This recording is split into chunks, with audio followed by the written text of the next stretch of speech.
Hello friends, இந்த question பாருங்கள். 2024 group 2 ப்ரிலிம்ஸில் கேட்ட கொஷின். பெரியார் பற்றி கேட்டிருக்காங்க.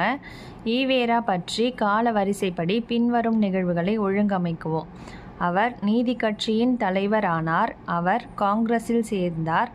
அவர் தமிழ்நாடு காங்கிரஸ் கமிட்டியின் தலைவர் ஆனார். வைக்கம் சத்தியாகிரகம் துவக்கினார். ஸோ இதை வருஷம் பார்க்கலாம். காங்கிரஸில் எப்போ சேர்ந்துருப்பாருங்கன்னா 1919. ஓகேங்களா. நெக்ஸ்ட்டு அவர் தமிழ்நாடு காங்கிரஸ் கமிட்டியின் தலைவர் ஆனார். அது எந்த வருஷம்னா 1922. அடுத்தது வைக்கம் சத்தியாகிரகம் நமக்கு தெரியும் 1924. ஓகேங்களா. ஸோ இது 2, 3, 4. அடுத்தது அவர் நீதி கட்சியின் தலைவர் ஆனார். அது எந்த வருஷம்னா 1938. ஸோ ஆன்சர் பாருங்கள் 2341. ஓகேங்களா. தேங்க்யூ.